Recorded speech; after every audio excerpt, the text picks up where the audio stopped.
Bregman's 30 years old. He's got one more shot at like a big, payday. You can't shortchange it. You can't offer him $30 million less than the next team. You just can't. Like, if you want the guy, go get the guy. All right, you'll like this. A vacation dinner. I had a Cubs debate with my wife at dinner over Kyle Tucker. And granted, she is not a big Cubs fan, but she got to know some of the Astros because at one time my oldest son was a bandwagon Astros fan. And so I got to meet some of these players. So we were talking about Bregman, the Cubs missing out on Bregman. It happened while we were on vacation. Her philosophy was the Cubs are going to have a tougher time now selling Tucker on staying in Chicago because Bregman won't be there to continue to recruit him to stay with the Cubs. I don't think so. My take was this should be more money in the Cubs' checkbook. This is $30 million a year that the Cubs now don't have to spend on Bregman that they should have handy to spend on Tucker. $120 million that they offered to Bregman that they now have free to spend on Tucker in addition to what they were going to already offer Tucker. So I said they should have more money now to offer Tucker if he has a good year. Whose side are you on? Yeah, I'm on your side, but hold on. Wait, did we actually offer $120 million to Bregman? I thought we were fourth in the offer. It's like 115, I think. Okay. Or what was it, and like there might 90 have been or something like that, or something like that. He didn't go Right, for it was the most 120, money. right. I think they were offering him 3 years at $30 million each. I think Which is ridiculous that we were that far off. It's ridiculous. That's a whole other situation. But, I'm a big believer in that none of that matters, friendships, all that stuff. It's whoever can offer the most money for a lot of these guys. And why wouldn't it be? You know what I mean? Like, you can be friends with Alex Bregman in the offseason. If the offer is if the Cubs were not going to be competitive with Kyle Tucker and Bregman was on the team, I don't think Kyle Tucker would have stayed because he was friends with Bregman. It's just however much money we can offer him, and it's got to be the most. So, and like that's the whole hometown discount thing, and like, oh, we're getting Kyle Tucker for a year. He's going to love it here, which he probably will, and then he's going to want to stay. I don't think that's how it works. I really don't. I like Juan Soto kind of proved it. I know he's maybe on the all the way on the other side of the spectrum, but he basically just said, yeah, whoever gives me the most money, I'm going to. Like, it doesn't matter. This idea that there's loyalty, I don't think there is much in sports anymore. I think these guys have a window to make a lot of money, and that's why I was disappointed in the Cubs because you knew Bregman's 30 years old. He's got one more shot at like a big, payday. You can't shortchange it. You can't offer him $30 million less than the next team. You just can't. Like, if you want the guy, go get the guy. How big of a loss do you think that is? Because, defensively, that's where my mind goes. To have a third baseman who can be that much of a force in what you already have in your infield. But then how inconsistent they were within the lineup last year. Like, is there any way to recoup this?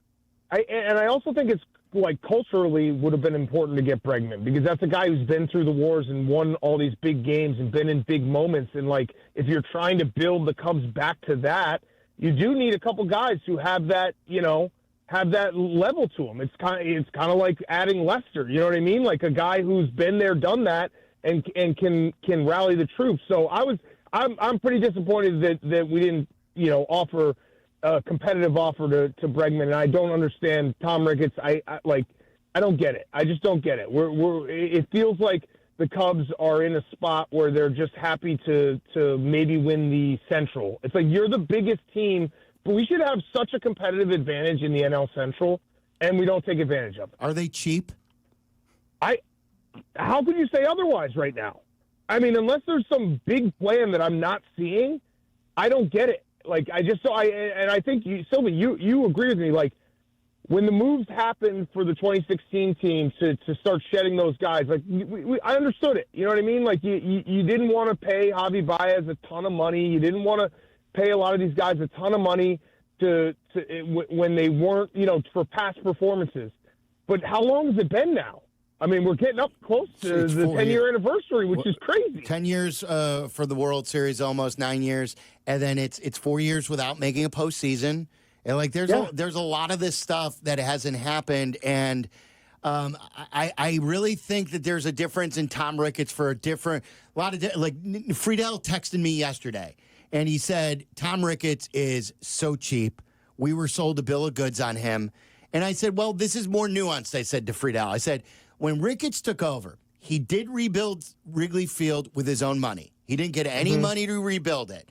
He did hire Theo Epstein and paid him a lot of money, and that was a big, bold move. He did pay John Lester. He paid Jason Hayward. He paid a lot of Darvish. He paid a lot of free agents money.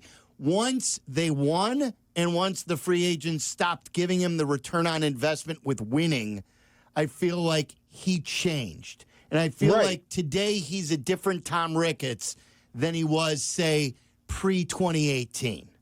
And what he did was he realized that this market, like he basically got in lockstep with all the owners in Chicago, where it's like, hey, if you win one, you can just basically sell the nostalgia of that, and you get a pass. Like it's crazy.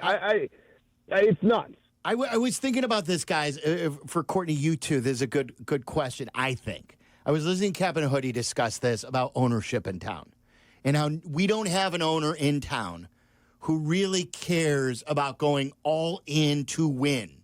Correct. Do you believe that hurts the city as a whole? Like, if there was one owner, it would pressure the other owner. Yes. You do? 100% yes. Absolutely. I think that absolutely would put pressure on the other owners. But it's like this like malaise that just everyone has where it's like, yeah, all right, well, we know that, like, the United Center's going to sell out. The Bulls, they're not competitive. They have no direction, but people are going to still go, and like the Wrigley's going to still be packed. So and Bears just raised their prices 10%. They're still going to sell. You know what I mean? So I do think that the owners realize they can kind of take advantage of the fans, and it stinks. What do you think of that? The letter that came out today to season ticket holders, because Sylvia and I were talking about this, and we've had some callers. And the idea that maybe they could have put this off a year, but I don't think they could. I think that they need the cash flow to be able to get the stadium built, and then all the other stuff, the buyout for Matt Eberflus, the contract for Ben Johnson, all of those other things that are costs for them. How did you take the tone of it, first and foremost? Say that. Yeah, what you said makes sense, but say that. And don't do the Kevin Warren where he's like careful and thoughtful consideration and market dynamics. Just if Kevin Warren had done a press release and been like, hey, this stadium's going to be really expensive and Ben Johnson's $14 million a year, we got to raise the prices. At least be honest about it. You know what I mean? Like, I agree. Like, I don't understand the economics of pro sports the way that, these people do. And I get it. Like, there's a lot at play. But my whole thing is, like, win some games first. I don't think anyone would have a problem if the Bears win 11 games next year and go to the playoffs if they're like, hey, it's 10% more the year after. I don't think people would be that upset, but they haven't proven that they can win. So it's like that's the part where I'm like, and I'm not a Bears season ticket holder, but I am a Cubs and a Blackhawks, and they raise those prices all the time too, and they don't win. Yeah, I said this, and I think you were the one who originally came up with it. Then I think Bob Morgan, one of the Congress guys, stole it. I don't even know. He's a state rep, I believe. Is that right? Is that state senator? Something like that? Yes. I'm not even sure. Like I always got mixed up. He stole my idea? We're gonna have NBA players fighting fans? No. Didn't we have a discussion on the show several weeks ago about? I got a lot of ideas, Sylvie. You know do. Me. You're a spitballer. You're the Hawk Tua of ideas. You got to listen. I'm going to give you a little sidebar here. That Hawk Tua has not been relevant for like 8 months. That, and I'm old. I didn't figure out Hawk Tua for a couple months.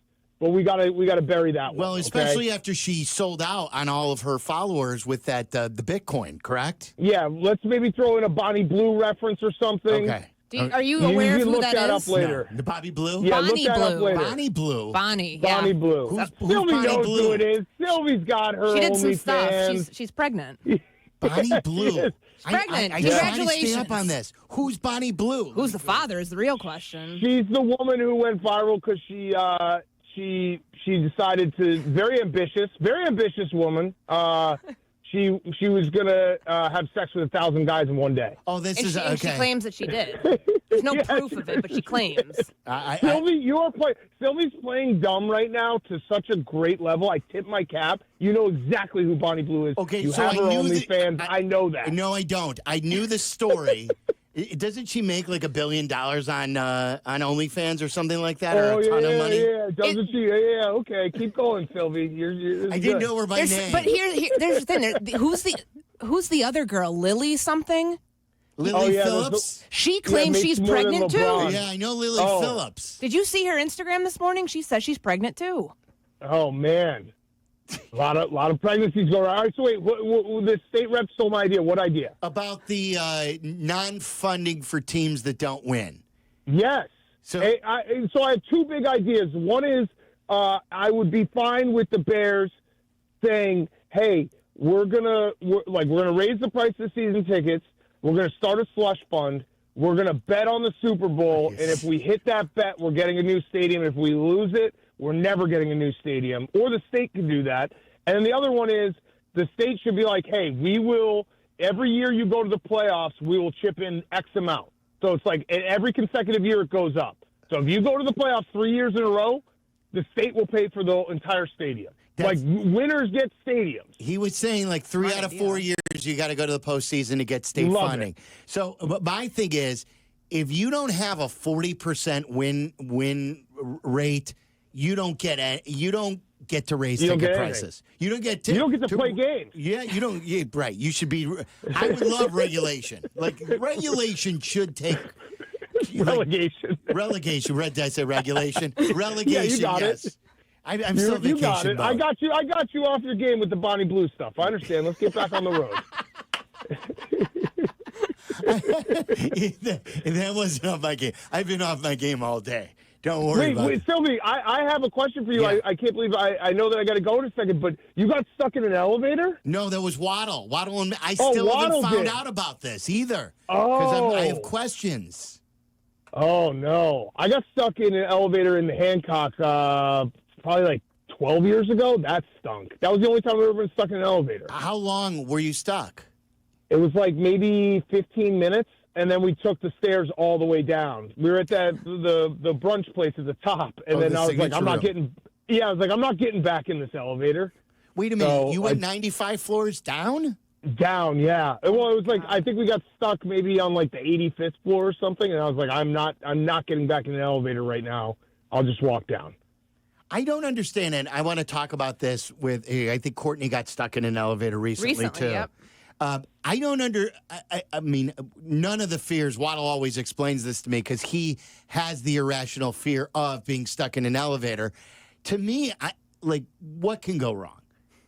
I would sit down and just relax until they get the elevator moving. Like just chill out and have a snack. What are you fearful of that could go wrong? I don't know, just drops or something. I don't know. I don't know how elevators work. Yeah, mine did free fall 4 floors. What? Oh, really? Yeah, it's over the building. It's the building where I shoot around the horn at. I was at 10, and then all of a sudden we were at 6. Whoa.